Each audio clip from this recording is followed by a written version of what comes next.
Assalamualaikum warahmatullahi wabarakatuh. Selamat pagi anak-anak. Apa kabarnya hari ini? Semoga kita sehat selalu dan tetap semangat meskipun kita belum bisa melaksanakan pembelajaran secara langsung di sekolah.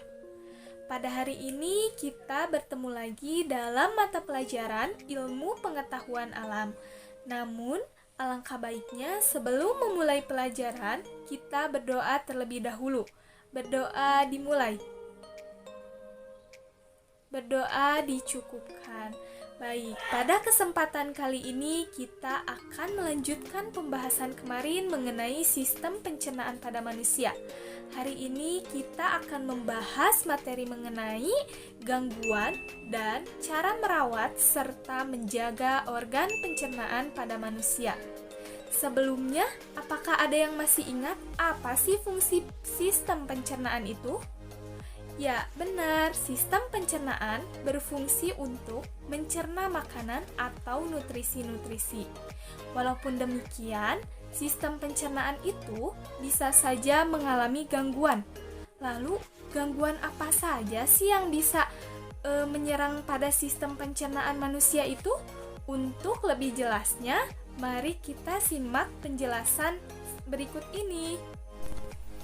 Gangguan atau penyakit pada organ pencernaan umumnya disebabkan oleh makanan yang tidak sehat dan pola makan yang tidak teratur. Adapun gangguan atau penyakit pada sistem pencernaan manusia diantaranya yang pertama itu ada diare. Nah, seseorang dikatakan diare apabila ia mengalami buang air besar yang lebih sering dan lebih encer dari biasanya. Nah, penyakit diare ini dikatakan sebagai penyakit yang ringan. Namun, apabila penyakit ini tidak mendapatkan perawatan yang benar akan berbahaya. Adapun penyebab dari diare yaitu yang pertama itu dari mutu atau kebersihan makanan yang buruk.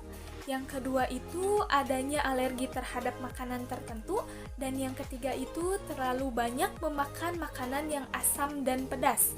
Nah, adapun cara untuk menyembuhkan penyakit diare yaitu dengan cara meminum oralit. Oralit merupakan larutan yang berasal dari campuran air matang, gula, dan garam. Baik, selanjutnya yaitu yang kedua ada MAH. Apakah kalian pernah sakit MAH? Nah, MAH ini merupakan penyakit yang menyerang pada lambung. Adapun gejala yang timbul apabila kita sakit MAH yaitu ketika terlambat makan, maka perut kita akan terasa perih dan mules. Namun, ketika kita makan, perut kita akan terasa sakit, bahkan terkadang kita juga merasa mual. Penyakit MAH ini disebabkan karena pola makan yang tidak teratur dan sering terlambat makan. Baik, selanjutnya yaitu ada sembelit. Nah, sembelit merupakan gangguan pencernaan yang disebabkan karena adanya pengerasan feses yang berlebihan sehingga feses tersebut sulit untuk dikeluarkan meskipun sudah waktunya. Nah, biasanya sembelit ini disebabkan karena kita terlalu sering untuk menahan buang air besar. Oleh karena itu, kita dilarang untuk menahan buang air besar. Dengan adanya gangguan-gangguan dan penyakit pada sistem pencernaan tersebut, maka kita harus bisa menjaga dan merawat kesehatan organ pencernaan itu.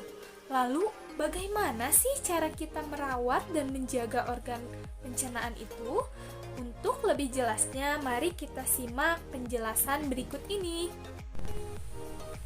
Nah, untuk menjaga dan merawat kesehatan organ pencernaan kita dapat dilakukan dengan cara yaitu yang pertama dengan memakan makanan yang sehat dan bergizi.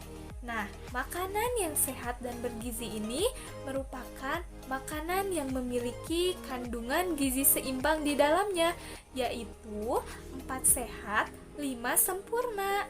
Nah, makanan ini contohnya seperti nasi, sayur-sayuran, lauk pauk, buah-buahan, dan susu.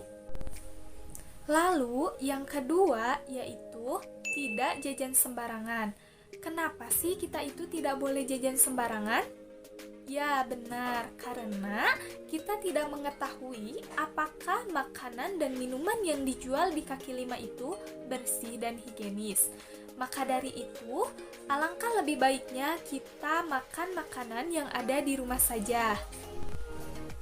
Lalu, yang ketiga yaitu menjaga kebersihan makanan dan minuman. Contohnya itu ketika kita akan memakan buah-buahan atau sayur-sayuran, maka buah-buahan dan sayur-sayuran tersebut harus dicuci terlebih dahulu ketika akan dimakan. Baik, selanjutnya yang keempat yaitu selalu mencuci tangan sebelum dan sesudah makan. Nah, hal ini tuh harus dilakukan agar kuman yang ada di tangan kita itu mati, sehingga tangan kita itu bersih dan kita bebas untuk menyentuh makanan. Nah, selanjutnya untuk lebih mengetahui pemahaman dan pengetahuan anak-anak mengenai materi yang telah Ibu sampaikan dan jelaskan tadi, maka Ibu berikan latihan mandiri berupa soal. Nah, soal-soal ini dapat anak-anak kerjakan di rumah masing-masing ya. Nah, dari pembelajaran pada hari ini dapat diambil kesimpulan bahwa untuk menghindari gangguan dan penyakit pada sistem pencernaan, maka kita senantiasa harus bisa menjaga dan merawat organ kesehatan kita dengan baik. Mungkin cukup sekian pemaparan materi hari ini dari Ibu. Semoga anak-anak bisa paham dan mengerti dengan materi yang Ibu sampaikan tadi. Terima kasih atas perhatian dan semangatnya. Wassalamualaikum warahmatullahi wabarakatuh.